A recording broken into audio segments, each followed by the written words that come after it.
Hello, everybody. Welcome back to this incredible episode of the Clonestar podcast. I am your host, Mike Overton, and joining me in the co-host seat this week is my dear friend from the north of England, Mike number two, Captain Goodwill. How are you, sir? I am very excited to be here, Mike number one. Well, It's a reunion of the two Mikes it once is. We've again. done a lot of these recently, Mike reunions. I'm quite enjoying these. Me too. Yes, well, Show can't be here, so you're my backup. So my backup singer for the show. This week, we are joined by two individuals who really don't need that much introduction. They are the creative powerhouse duo behind Hotel Transylvania, Troll Hunters, Rise of the Titans, the Lego Movie, and of course, the creators of Star Trek Prodigy. They are obviously all around great guys who have so much fun with the fans and various podcasts. We are delighted to be joined by the incredible Dan and Kevin Hageman. Guys, thank you so much for joining us this week. We are so happy to be here. Happy I Friday. know, guys. Come on, it's like midnight for you guys. This is crazy. Yeah, it's fine. I think the worst one I had to do was Liz Klosowski, the art director of Picard, was 4 a.m. Oh, were you a zombie? No, I somehow managed to get like 6 hours sleep, and when I woke up, I couldn't get back to sleep again. So I did from 4 a.m. all the way through the following day.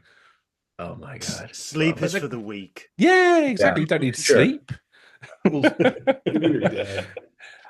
So I really want to dive into all of the nitty-gritty about season 2 of Prodigy, but before we do, I just kind of want to sort of take things right back. So my first question really is going to be for Kevin as the older brother.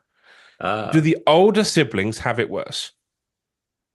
Do the oldest siblings have it worse? Yes. I'm an older sibling, so I kind of have an idea of the answer. They have it easiest because parents don't know what they're doing. They're like, yeah, well, I don't think the parents knew what they were doing. I was a pretty easy child. Dan was the middle child and a little bit of the dark horse in the family. And I got it the hardest, but I was a horrible child. Yeah, you got it the hardest, but Dan pushed their buttons like none other. So I had it easy because I was like the good kid. That was so the middle child has it sister. worst. We have a younger sister as well, so she was the princess of the family. Yeah. So here's the thing: when we grew up, we were just the two dummy brothers, like shooting videos in their basement and doing stupid stuff and pranks. And then our sister, at the age 10, she became a professional ballerina. And so she was the star of the family, and she ended up doing amazing things, and we were just we saw every iteration of the Nutcracker. We've seen the Nutcracker like a million times. I think our parents never thought we would amount to what we're doing right now. So, but does she have a Peabody Award and an Emmy? No. She is jealous. So you got to beat. But she probably has a greater life of joy than we do. She's a joyful person. She's a very joyful filled woman. Yes.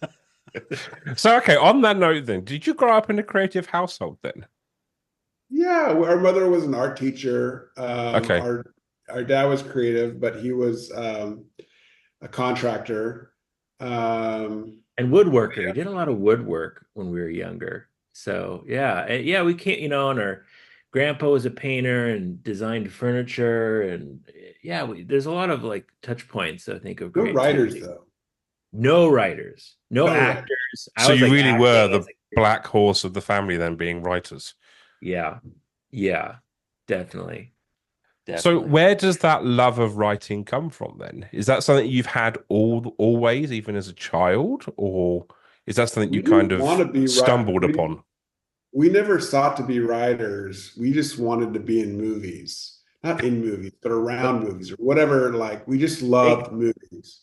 Yeah. Yep. And Kevin wanted to direct, and I wanted to do music. I wanted to be like Nami. And that didn't work out. So we're like, I guess we'll write. And then that worked out.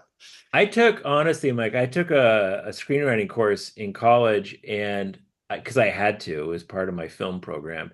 And I'm like, I'm not going to try hard at this. I'm not going to be a writer. I'm a director. Who wants to be a writer, Yeah. Yeah. And then we had after college, I'm like, why isn't anyone throwing money at me to direct something? And so I'm And I like, started freaking dude. out when Kevin started having a career freak out. I was like, well, who's going to hire me to do the music for the movie, for the films? Yeah. I'm like, oh crap, what are we going to do? And we're like, I think we got to write something. And Yeah, I go, Dan, we're going to need to learn how to write. And so we So are you started. always going to be a duo? yeah, Kevin, Well, well, I was out here first, and I was writing on my own and writing with friends and stuff, other people other assistants. We're I all was in trying to college. break in and stuff. Yeah. But yeah, so it wasn't until Dan got out of college and he started to like, I'd give him scripts and he'd give me notes and stuff.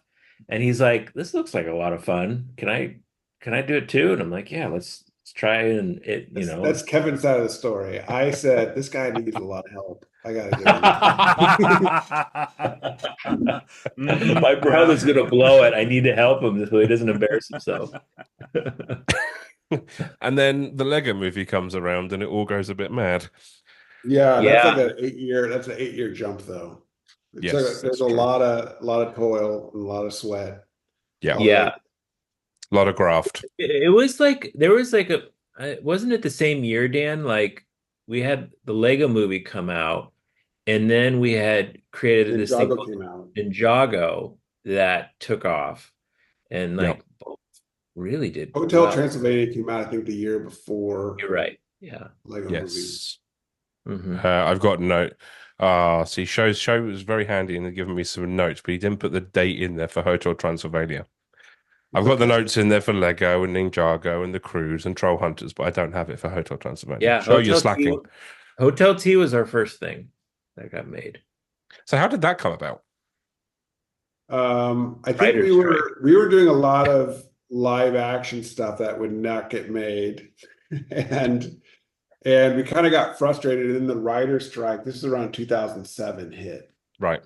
And then at the end of that, Sony Animation came to us and said, we don't know what the movie is. We just know it's called Hotel Transylvania. Can you help That's us all out? they had. They had the title. Yeah. And Kevin and I were very like, we are live action writers. We do not do cartoons. But we were also needed a job. And so we're like, maybe we'll take a second look at this. And I think we were inspired we loved the movie Incredibles. We were like, and so we were like, well, let's do what Incredibles did with superheroes to monsters. And that was a long process, but that was technically our first credit. Mhm. Okay. Yeah, then it kind of and then it really just kind of snowballed from there. Yeah, just to clarify, like after the writer's strike, a lot of work, there's a work stoppage, and a lot of times when the strike's over, it's not like everyone's like, okay, great, let's get the writers back to work. We have things like, no, it's very slow. There wasn't a lot of work. And so we started to look at animation too. And so out of desperation almost, and have now just absolutely loved it. I mean, animation and the community and animation is just wonderful, wonderful people. Yeah. Definitely is. So who's the easiest brother to work with? We're going for the hard questions here. Oh, that's an easy question. Yeah. Like Guillermo del Toro, we've worked with Guillermo del Toro on a few different things. And whenever we enter the room and he sees Dan, he goes, "Oh, here comes Mr. No." Because Dan's always like calling Guillermo out on ideas. I'm like, Dan, shut up. Bad ideas can come out of everywhere. Come on, let's go. Dan's very opinionated and he's very vocal about his opinions. Yeah.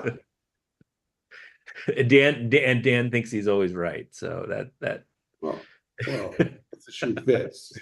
Yeah, I was gonna say, yeah, to be fair, I'm on that note sometimes as well. It's like, yeah. I'm like super logic where I'm like, is it Sudoku? Is it pronounced Sudoku? Yes, Whatever. Sudoku. I think of screenwriting as that, where there's a number that fits in every box, and you can't move that number.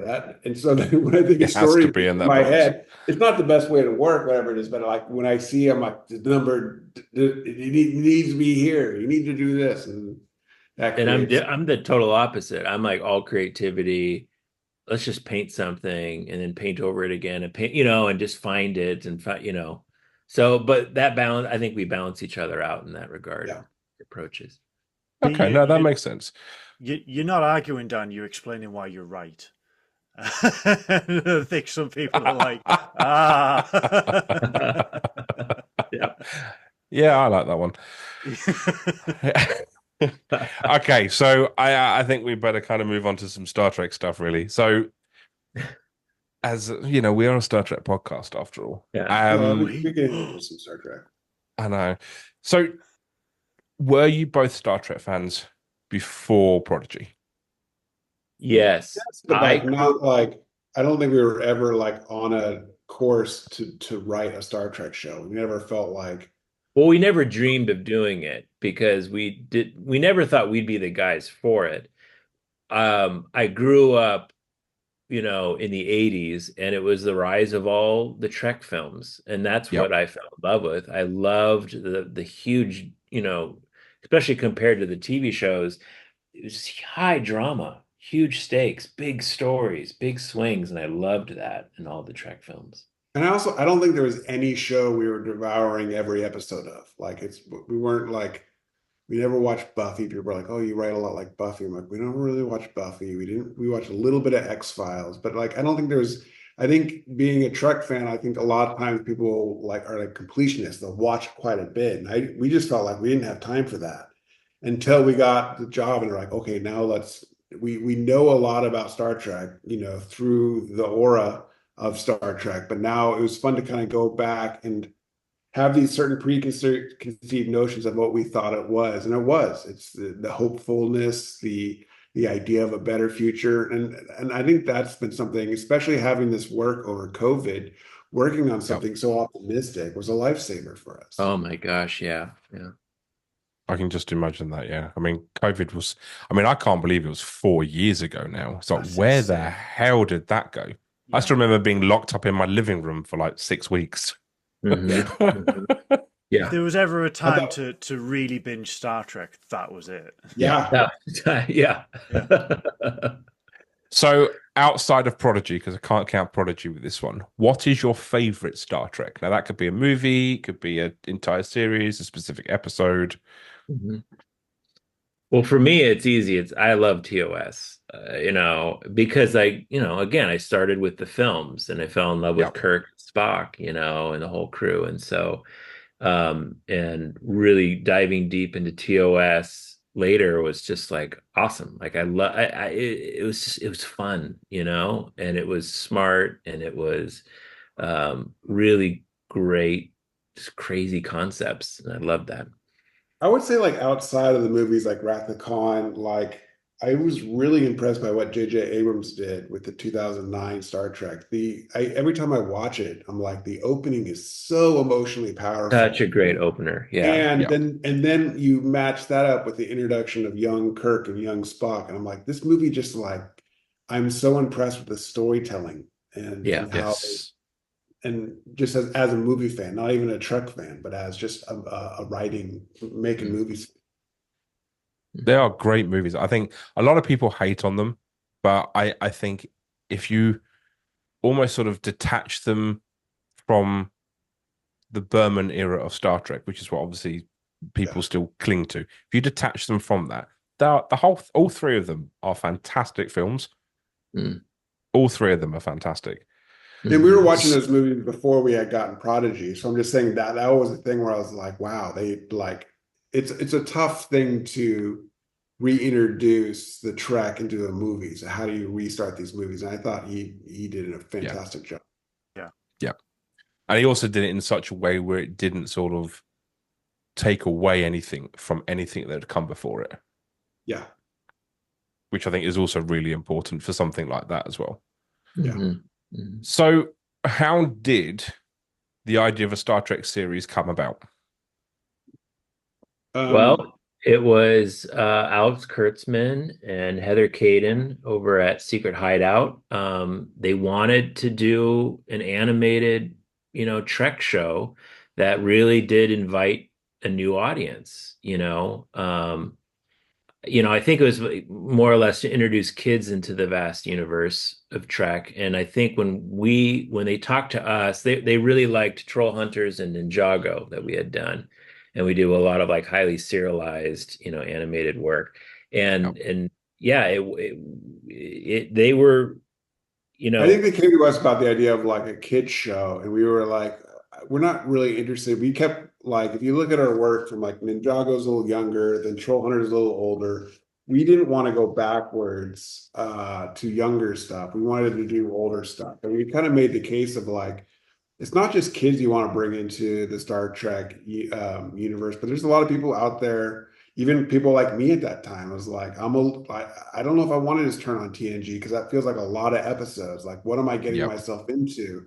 And there's a lot of stuff there's a barrier to entry. You feel like you need to know so much in order to step into the Trek world, which is kind of true to some fans. You feel like, you're not worth your salt. Well, You don't it's know. frustrating too. Like even like with TNG, or there's certain shows where everyone's like, "Well, start on season 2 or season 3 is when it starts to get good." I'm like, "Well, our opinion is if you're doing a show, you need to have people hooked in that first scene of the first episode. Like Yeah. you can't let them go.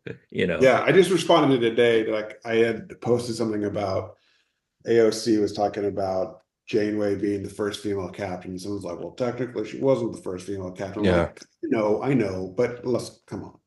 Did you guys see that? Did you guys see that Yeah. online? Yeah. Was it with Stephen Colbert? Yeah. I teared up hearing her talk about what Janeway meant to her, and the idea of a female in leadership was just in science fiction. I'm like, Yep. growing up, I'm like, oh my God. Yeah. I love it. So, what was your objective with the show? What is it that you wanted to achieve? We wanted to bring a new audience to Trek, and we wanted to bring a lot of heart into Trek. Because for me, I find a lot of Trek episodes are entertaining and really smart and sometimes really imaginative, but not many are really pulling my heartstrings. Like, and watching Wrath of Khan, Search for Spock, those did. And we wanted to bring that, and because that's how we write too. We're very heart forward storytellers, whether it's Pixar movies, whether it's Steven Spielberg films. That's what we love and aspire to, and like we wanted to bring that sensibility to Star Trek. Sorry, I didn't finish. I was talking to my wife she's like yelling at me, so I was like, I'm on a call. I'm on a podcast right now, honey.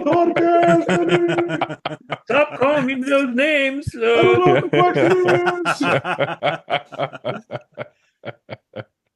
I have to. Do you know what? It's quite funny. Must have been about, I want to say 6 months ago. So I was in my old apartment, my 2-bed apartment. My partner was in the living room, and all of a sudden, I hear the Prodigy theme tune come on, and I'm going to myself, he hates Star Trek. And I pop my head into the living room, going, "What are you doing?" He goes, "Well, I kind of liked Lower Deck, so I thought I'll give this one a bash as well." I went, "Great, right, don't watch anymore. I'm going to come and join you." And we ended up binging all of season 1 in like 2 or 3 days. And then when I said to him, I went, "Guess what's dropping next week?" He went, "What?" I went, "Season 2 of Prodigy." He went, "Okay, great." And we binged it all I think we did it in 2.5 days. So what did he think of season 2? Because it's a little trickier, like there were some bits he didn't understand. He didn't quite get. Obviously, there's me going, "Oh my God, we've got,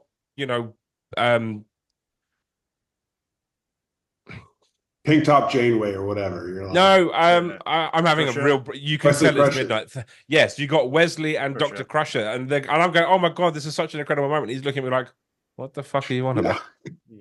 So there were some bits that I've either had to explain or I've had to go, right, this is why, watch this episode, etc. Because he hasn't got into, other than Discovery, which I kind of forced him to watch, he hasn't really got into the others yet. But like our hope was, when you introduce Wesley, yeah, fans are gonna love that. But like Yeah, Wesley's such a funny, crazed mentor to these kids that hopefully that character works for a yeah, person who doesn't know him. Or Chakotay, when they finally find Chakotay, he's the curmudgeon who wants yeah, not doesn't want any help, yeah. Great. Hopefully that's entertaining and enjoyable for someone, Yeah. brand new. I think luckily for me, I have watched there's no because I work from home, so 99.9% of the time on my iPad running 24/7 is some kind of Star Trek. And Mm. he's watched enough bits of Voyager over the years to know who all the characters are, etc., etc. I mean, it's like tomorrow I'm having two kittens delivered. One of them is called Neelix because why not? And it's Ginger, so it has to be called Neelix. So yeah, I was just thinking though, wait, hold on. I was just thinking there are some things like for people who don't know Star Trek, there's little Easter eggs of excitement for them where they're like, that yeah, guy's got a tattoo on his face. And like for why? normal Trek fans, you're just like, that's just Chakotay. Yeah. They're thinking, what's that on his face? Yeah. And then Why that don't they makes them talk go about and that? dive in. And they Yeah, go, who's this dude? There's a yeah. bird dude. It's what Aurelian? What's an You Aurelian? killed him as well. Why did you kill him? Yeah. what we need as me and Mike, longtime Star Trek fans, what we need to keep this franchise alive and to keep Star Trek alive is more fans to start coming in. Yeah. And for me, Prodigy is a gateway series where children can sit with their parents and they can both get enjoyment out of it. They can both find, fun in references, Wesley Crusher, Voyager, the Kazon, and everything like that. And it's one of those series where very, very much like when I was young in the early 90s, when I would ask my parents, "What's this?" and they would explain it and they would give them the background about it, and then you learn lore from the show, but you also learn it from the parents. And it for me, it's one of those unique series where you are bringing people in, but it's helping them bond with parents and people in like Yeah. the people that they love, such like Mike and their partner. It's helping them. Yeah.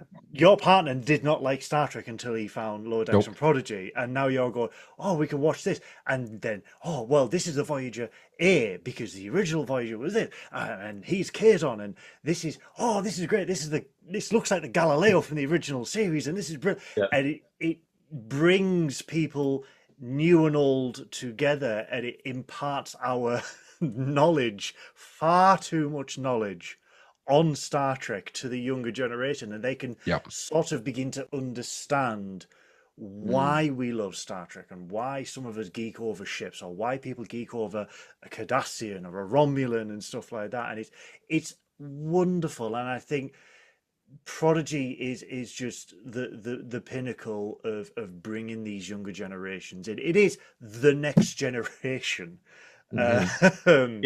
of this era, and more power to it as far as I'm concerned. No, thank you. You touched on something that like I think is the greatest fruit of the show, which is that I love hearing Trek fans go, I can now talk to my partner, I can now talk to my kids about Trek, and it's bringing people together. Yeah. And I think what's great is you're going to have moments where those people then are going to be telling other people about Trek. Well, I know about this. That's an Aurelian. Once you know something, it's so exciting to say, this is this class ship. This is a Hedy Lamarr. Who's Hedy Lamarr? Why is it called a Hedy Lamarr class ship? And then you can explain it, and it's so fun. So, I mean, I think the thing that sort of took me back a little bit was at Star Trek Las Vegas. I mean, Ellie was there as animated Janeway, as hologram Janeway, and she was in the line for, I think it was Starbucks. I'm pretty sure she said it was Starbucks. And there was a kid in front went, that's from Prodigy. And it's like, and then you've got people walking around cosplaying as Zero. And it's just like, and the amount of kids I saw in Prodigy stuff, it's like, that's it. They're hooked. They're going to be Trekkies for the rest of their lives, which keeps the franchise alive, which is the important thing. So kind of keeping on that theme, outside of Janeway, Chakotay, Wesley, the Doctor, who else from Star Trek would you love to have on the show? And we don't want spoilers. Well, then what are we supposed to say? Well, you Neil, know, like What, you got Neil. everybody in season 3 if it happens? if we had a season 3, who would we It's want? going to be hard to Yeah. get who's going to be the problem is you can't just have people just blip into the Delta Quadrant and be like, oh, here I am. Like, Why Yeah, not? we always have to make sure there's a very good reason, Yeah. right? Um, Even in season 1 on the holodeck episode where Which Dal is gets, brilliant, by the way. yeah, I wanted to see Nimoy there with Brett, here starring as anymore. Dal. I'm Yeah. like, that was magic, Yeah. to us. And so, yeah, who would you bring back? Tuvok. Neelix. It doesn't matter. It's just anyone that you can bring. If you You're just can bring planting anyone, yeah, Jeffrey. What? Well, let's face it, Jeff. We're all Jeffrey Combs. So he just plays everybody. So, Yeah. I swear, I think someone needs to nominate him to the Guinness Book of Records or something for the most concurrent characters in the Star Trek franchise played by one man. Yeah. I always like, it's sort of a thing now, and it's probably getting tired, but I do always love the multiverse. Like you get to see characters come together that you would never normally see together. Yeah. And like if there was a way to have, TOS, Next Generation, Voyager, Deep Space, just all the characters from all the shows coming together would be just amazing. But I think Somehow. that's something that Prodigy does so well is if you think about it, you take the ragtag crew of the Protostar, they are all characters that traditionally would never fit together. Yeah. Yeah. But they do. And I think that's something that the show does extremely well is by sort of gluing these characters together. Yeah. We just Thank need a you. spin-off show for Murph. There's something that we heard the Daniels talk about this for they're the writer directors of Everything Everywhere All at Once, and Yep. it's something that we just naturally do too, not naturally, but it's important to us. It's just like when you write and you're telling a story, everything has to matter. Yep. Right. And I think sometimes, or Can't just especially throw a joke in there. It's got to be. yeah, in the 80s, like they Yep. were doing episodes and they weren't serialized, so they could do whatever they want, or if it's a Cheers episode or whatever, and you just it's a little more freewheeling, right? Where we're doing a serialized storyline and we're fighting for our lives to try to get this show made and to be good and for people to appreciate it and to try to win over the Trek fans. Everything had to matter. And so Yep. I'm really proud that we all, the writers' room and everyone on our team, all those details that our production designers and artists were doing, everything's working and counting. And it's so great to see people appreciate that. So how do you feel that you've connected with the audience? I feel like a fan. I just feel like I'm in the peanut gallery with them, which is nice. I like, going to Star Trek Las Vegas. It's like, these people's faces from following them on Twitter or X or whatever you want to call it. Twitter. Twitter. I don't want to call it X. No. Sounds like a naughty site. Yeah. But it's nice. I've always felt like, I don't know. I love the fans of Trek. You see a lot of sour fandoms and other Star. We're so happy that people are really happy with our show too. I mean, it took a little time, I think, for some of the adult Trek fans to find it, but as they do, they fall in love. It's so wonderful. It's so fantastic to see. I still think, like we talk about our audience, there's still such a vast audience of kids out there. I think some are finding it, but it's not like top 10 in Netflix kids, I mean, when we were doing Ninjago, it was months and months after our show came out, but we were on the playground, separately, this happened to us. I had my kids on the playground and I saw kids acting out Ninjago, and it was a brand new thing. And to hear them say, "I'm Kai, I'm Cole, and da da da, Spinjitzu, and da da da," I was like, "What?" And I have yet to see that. I'm seeing bits of it here and there. Yeah. But I still think our show still needs to even get further with kids. I think the appearance on Netflix has benefited it greatly. Yeah. And as me and Mike were walking around STLV, the amount of kids that we saw there, and 99% was Star Trek Prodigy. Oh, that's great. And I think that the more visibility that it got from Netflix really helped. And season 3. Yeah. I also think that, like, we're at a time though where you're not going to get many of those shows coming out that because it's like the way you watch your content. I mean, that was when it was on Cartoon Network and kids were watching Cartoon Network. Now they're not watching Cartoon Network. You hear about some breakouts like Has Been Hotel, or there's a couple things where they kind of break. But when you have the opportunity to watch however many episodes, whatever you want to watch, it's hard to get a group think. It's hard to get a water cooler show. Mm-hmm. Do you think that the fact it is a Star Trek show kind of has a bit of a negative stigma with it? I do. I think there's people who go, well, I don't watch Star Trek, so I guess I won't watch this. Yeah. Like they won't give it a chance. And I think it's too bad. But it's like the only, I think those who do watch it, who do take a leap of faith and watch it, are rewarded by it, and then hopefully that's the thing that grows. Yeah, I mean, personally, I feel for kids, I don't think there's a negativity attached to it. I don't think but there's probably an indifference. Yeah, I think there's an indifference, and there's like, I have an 11-year-old son, and on Saturday mornings he gets to watch whatever he wants to watch, and he's popping up, YouTube videos a lot of the time now, and he just keeps going back to a lot of that versus, sitting, it's even like entertainment seems like it could just be my kids, but they like shorter, funnier stuff, light stuff. Yep. They're not ready and excited about jumping into a world and serialized grand storytelling. They could care less about that. Right? Yeah. I don't know. But I remember Kevin in Ninjago, there was a period where Cartoon Network was saying, well, people no longer want half-hour episodes. They want 11-minute episodes. And we were like, well, we're out because you can't really tell an emotional story in 11 minutes. We're like, we're gone.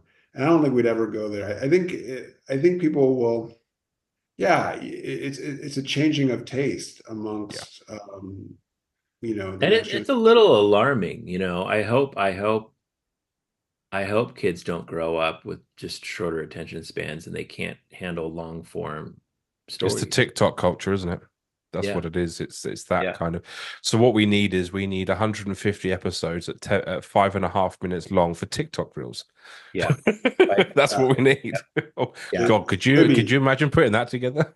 They tried that with Quibi, and that didn't work too well. No. No. Moving on. Yes, swiftly moving on. So how do you feel seeing such a huge outpour of support with the cancellation of Prodigy? Because we haven't spoken to you since it was cancelled. Today, and someone was making Michelle flew a plane. Yeah, it was 1 year ago, or tomorrow would be 1 year ago. They flew the first plane, and now a plane flew today over Netflix. And it was today, wasn't it? Yep. Yeah, and we have. We're friendly with a bunch of the Netflix family entertainment execs, and they were texting us. Oh, they got a cookie. They got a big old cookie too. Fans sent a. I don't know who did it, but someone sent a cookie. Bribery is key. Sugar and bribery. So sugar always goes down well. Yeah, they're aware. I don't know how. If you ate that cookie pie, you need to re-up Star Trek Prodigy. Legally binding contract. Yep. But here's the thing. what do the fans do for the Netflix algorithm? We got to get the algorithm. We need the supercomputer Yeah, to we're say, smart. Star Trek fans are smart. Yeah. yeah, I mean, yeah. So you but guys, I yeah, think we just need to. need to hack into the Netflix algorithm and supply Like, it. holy shit, a billion hours of Yeah, Every what? Yeah, device watching all day, every Yeah, day, on yeah, all repeat. around the house No, on repeat. that seems cumbersome. We got to figure out a smarter way. We're smarter. I mean, it's quite More funny because devices. I got some screeners for season 2. And then it was like, oh, and then I started thinking to myself, well, I've already seen this. So I went, yeah, but I'm going to rewatch it again, but this time on Netflix, just to make sure that my sort of tally, as it were, I've done yeah, my bit. It's the yeah, same again. I've got season 1 on Blu-ray. I will still watch it on Netflix. You know yeah. what the I next thing purely is, though? only just for the sake of owning it. I'm probably never going to open the Blu-ray, but I will Here's always the watch it next on thing that Netflix. fans can do if you really want to do things. Halloween, dress up in Halloween. We're going to spread Yes. the news like wildfire. I mean, that stuff kind of matters when people are like, look, like that's something important. If kids are loving Prodigy, get it So out what there. we need is CBS to do an officially licensed range of Prodigy costumes. That's what we need. Yeah. Yes. There was plenty of them at STLV. There is a demand. There is. Imagine the Murph costume is just this iridescent Oh, bag that the kid has to climb into and just become an amoeba. Yeah. So I question it because I think, well, Murph is my favorite character. Yeah, I Mm. it is. love Murph. How did Murph come about? As a joke, Murph was Oh, like, really? Yeah. yeah. We were like, I bet Nickelodeon would want us to put like some little silly little dog in there. Yeah, like And the we early had a notes, joke. No, the but what early notes. we I was gonna say like the early notes from Nickelodeon was always kind of like, well, how do for the Nickelodeon audience, for the kids, like, we weren't like this ever is really really doing it for that though. But we just had a joke where like there's a scene in the pilot where Dal comes back. They like no one thought he would survive from being on the outside crust, whatever it is. And he Yeah. comes in, and we like the idea that they've already replaced him with like a bloobity blob. And he's like, "That's my replacement." Like this, totally offended by his replacement. And And so then it's like, what's the it was like a dumbest? bit, and we're like, "Well, why won't they? They would not get rid of the bloobity blob guy."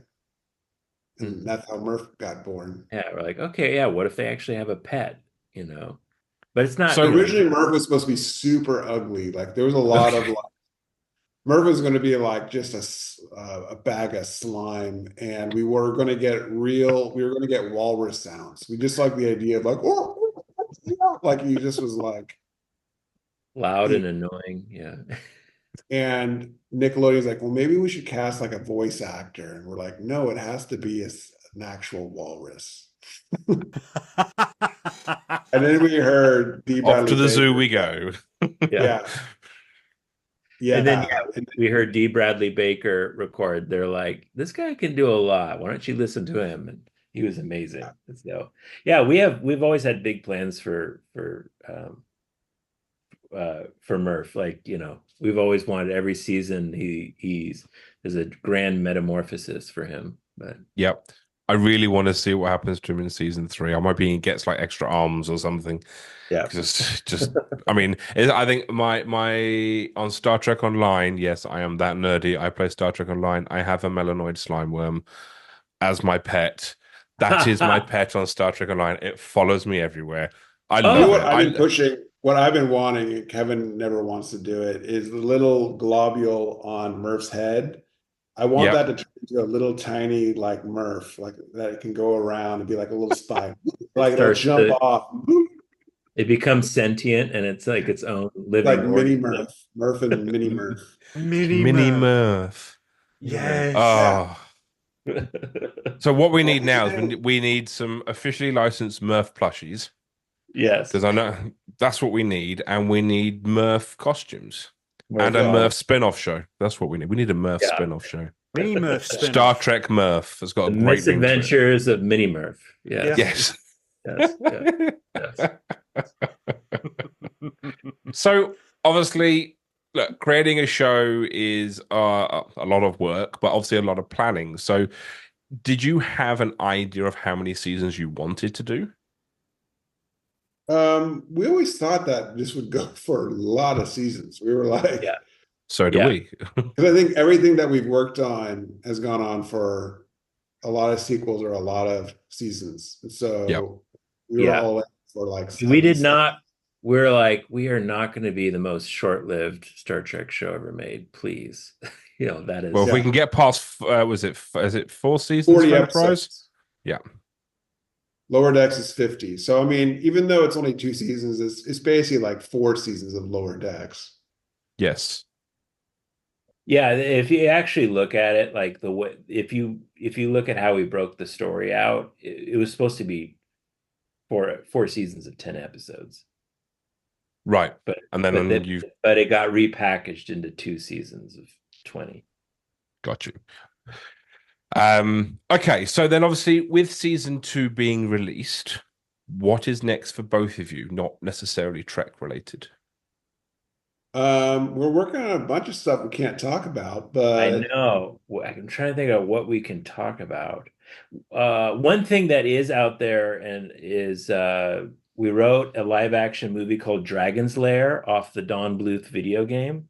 And that's in development. We'll see. I know we can't talk anything more about it, but other than it's very Awesome. exciting and we're really proud of it and hope it Okay. feels like it's going to be seen at some point. So feels great. My other half will be delighted because he's a massive dragon nerd. So anything with dragons in ticks the box for him. So we're a great household. There's me with sci-fi and him with dragons. There's a reason why his cat's called Cinder. We have we can't say anymore, but we have a dragon in Dragon's Lair that I've never seen a dragon like this before. So I feel like we're doing something new. We Giving out can't, Easter eggs. but we can. We're working Can't for say anything. animation. Don't even try to say anything. No. No, I can't. I know. Yeah. No, but See, Kevin, like trying to say something. I'm like, animated TV, animated film, live action. Live action. Yeah, we're working on some live action stuff, some animated And stuff. we can't say what it is. No, I can't. I can't. Kevin, just shut your mouth. Just say stuff. We I are see you working trying to like find a way. Yeah. Let's just We're say just we're gonna get this- working on. Yes. Let's just say we're really busy. So That's we'll good. be That's very good. excited if there's ever a season 3. But if there is, we're going to be like, okay, oh boy, how do we do? So We got to get the gang back together again. We got, So I'm not. I don't want this as any spoilers or anything, but just purely from a concept perspective, I'm guessing you already have season 3 kind of planned out in your brains with kind of where you want things to go. We have. I mean, obviously, we have as much as for. I mean, when we got finished with season 1, we knew where season 2 was going towards. Yep. And it's the same thing for season 3. We know where we're going towards in season 3, but I think we don't plan out everything until we get the room out. And usually we'll have like concepts. or when we know it's real. I don't want to keep thinking about season 3 and getting so excited about it if it doesn't. And it never happens. The opportunity to make it. So creatively, we're holding ourselves back, to not thinking about it. I know it would be a great season, and it would be a different season. I think it would be much more like Kevin's, TOS season. I think it'd be a lot more Strange New Worlds. Well, season 2, we didn't want it to be, but it just became a lot more serialized than we had intended initially. Like we really like having that balance where there is a story, there is serialization, light serialization, but you get to enjoy every episode being surprised by what the next episode's going to be. You never know. Yeah. And I'd really like to see the crew getting to be a better crew, like seeing them really turning into their adult forms, like when like growing up, especially Dal, like I want to see his, what it's like to be a number 1 and him. Yeah. Or even someday a captain, to see Dal become a Kirk, to see Gwen become a Janeway, like to see them actually get to that place where they're It's adults. almost like you're lost in the Delta. They're not lost. They're in the Delta Quadrant. And I think that they probably resort to like, what do they do best? Like, what is the roles and how do we work as an actual crew? And instead of going out there flying by the seat of our pants, let's let's kick some ass. That's what I'd like to see. Mhm. So Netflix, hurry up. Yeah. I know. I'm so hoping that like, even if they don't go for a season 3, like give us the money for a film. Like let us do an Yeah. animated Yeah. film. Let Yeah. us, we could do a couple films and make this fantastic, like, Trek adventures with these kids. It's almost like you kind of want to sort of not, this is going to be controversial, but I'm going to say it anyway. It's almost like you kind of want to just remove the word Star Trek and just call it Prodigy, because I think then it would get a slightly bigger audience because it doesn't have the Oh, Star Trek no. name to it. Goes back to No, we don't kind want to of, run away. We don't want to run away from Star Trek. no, I don't mean run Oh, away you from see it. what you're Keep it as saying. Star Trek. Just remove the name. Just for remove, advertising. yes. Like So then it just becomes would it help Prodigy, and then market it to kids or to outside yeah, people? exactly that. Because then that kind of, as we said earlier, that's kind of, is there that slight stigma around it, especially from, if younger children, the parents dictate what they watch, and they're going, well, I don't watch Star Trek, so you're not going to watch this. If it But I didn't have think the they word would Star want to. I Trek in the would want my title, kids to be smart. I feel like if the good parents are like, that looks like a smart show. My yes, kid would be smart if they watched that. And whether or not there's a stigma around Star Trek, look at the stigma around Star Wars now. I oh, I mean, know, I didn't have it, and now it has. Now it has a stigma on it. yep, So Especially in the last week or so. yeah, Yeah. that's good for Star Trek. I mean, yep. Yeah. So we just need a bunch of adverts with Dan in it, then saying, if you want smart kids, you need to watch our smart show. That's what you're saying. So as we just look to wrap things up, because I know you're tight for time. So are there any Let's be honest. You want to go to bed. That's what it is. look, I can stand here and talk for hours. It's fine by me. if people could see you, you're asking the questions, but you're slowly. No, I'm joking. You're not. Don't forget, this You're is a very video. alert. It will go out. You're very alert. Okay. I've done a Janeway, and I've just drunk 97 cups of coffee today. Oh, Oh dear. No, I'm joking. I haven't. I'm actually on Pepsi at the moment. So are there any different shows that you would like to work on, or a new kind of show that you would like to create that you haven't done? So is there an existing show that you would why are like we to work just on? looking to do something different? Do something that's not the Something usual different that we think can break out, because there's Yeah. so much content out there, so many shows, the kids or adults are just, you're constantly jumping from like, what's a concept of a show that's going to stand out and stick to the bones, right? That's going to like stick with you. Because Yeah. those are the Spielbergian stuff is what Dan and I grew up on, and it stays with us, like E.T. and, There weren't many Spielbergian TV shows, though. no, No, but it's true. it shows that it's whether Amazing it's shows or stories. films that, yeah, Yeah. I don't know, and you could tell any type of show, you'll see the DNA of the showrunner in it, right? Yeah. And when you look at Prodigy, you see that hopeful optimism, and that's in Dan and I, whether it's Star Trek or Control not. Hunters. It's in Ninjago. Troll Hunters, Ninjago, like we love to entertain and we love to aspire and inspire people, and and have stuff that's going to break their heart and then make them feel amazing and make them laugh and be thrilled. And so that's what we're always looking for. But very simply though, we haven't done live action TV before. We've done live action film and animated film and TV, but live action TV is really interesting to us, and we haven't tackled that before. So live action TV. Okay. No, I can just imagine a nice maybe.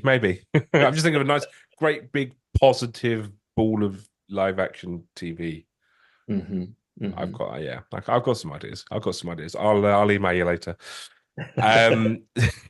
So before we wrap up to the last question, which won't take any thought whatsoever, do you envision always working together on projects?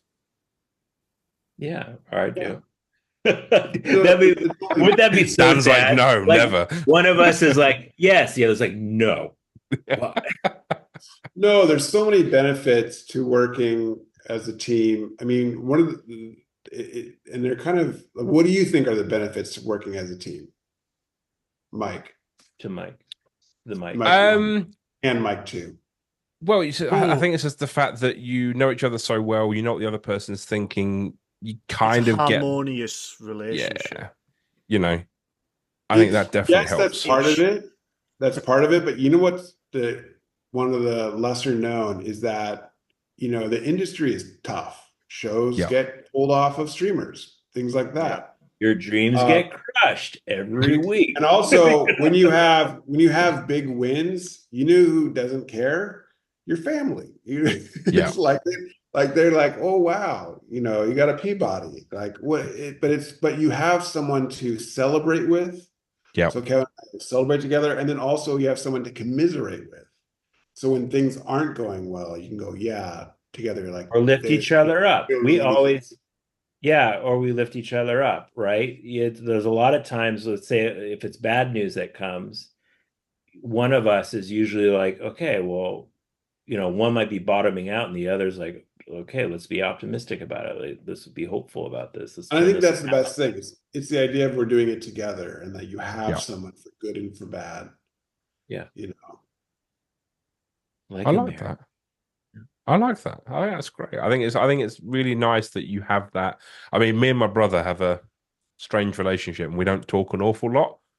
So I think it's great that you two have that relationship that you can kind of rely on each other and, you know, help each other when you need it. I think that's great. And it wasn't always rosy. I mean, we had to go through our stuff, but it's like, I think we build towards, again, it's Star Trek themes, you know, you stay at it and you learn things, and it's the Kirk Spock relationship, you know. You're better together.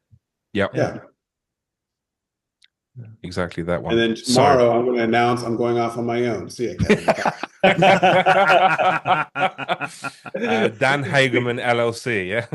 Due to a podcast, the brothers are broken up. Breaking news, no. So one final question then, as we look to wrap up. This goes out to both of you. What does Star Trek mean to you? I mean, it's easy for me to kind of like just talk about. I always say the Kirk and Spock relationship. That to me is Star Trek. It's the idea that two very different people with different outlooks are greater than the sum of their parts. Yeah, they would only go Spock would only go so far if it wasn't for Kirk, and vice versa. You know, Kirk can only go so far without Spock. Yeah. Which comes back to like what my brother and I's relationship is, and also just that word hope. You know, this show has been such a delight to work on, and to see it affect people and inspire people and just share a hopeful outlook it means everything. Yep. No, I love that. I think, especially in the current world climate, we need more hope. Yes. And we need to figure out how to communicate with each other. That's that's the elephant in the room. Yeah. That really was in the genesis of this series. We knew we wanted to put them on a planet where they couldn't communicate. There's no universal translator, you know, and we put a Tellarite, because who wants to be on a ship with a Tellarite? All right. Yes. We're like, who's the worst of the worst? That's really where we started. We're like, who are the last people you want to hates the most? Tellarites on a bridge of a ship, and then how do we? Yeah, but we're like, that's great conflict and that's great comedy, and that we can now have them grow now because they're going to be terrible, you know. Yeah, and Jenkinpog is awesome. I love that character. Good. I do love that character. Actually, to be fair, I love them all, but Murph is still my favorite. I love Jason Mantzoukas. He's fantastic. He's fantastic. That he's brilliant in everything. Everything he's in is brilliant. Yes, 100%. Dan, Kevin, thank you so much for lending us an hour of your time. Yeah. Thank you, Mike number 1 and 2. And Mike number 3 and Mike number 4. Wherever you may be. Sorry, you're not moving up in the world. Exactly. I know. Honestly, this has been awesome. Thank you so much for your time. For everyone watching and listening, remember, if you liked this video, make sure you subscribe and hit the bell icon and the thumbs up. It really helps us out. Until next time, live long and prosper. Woo.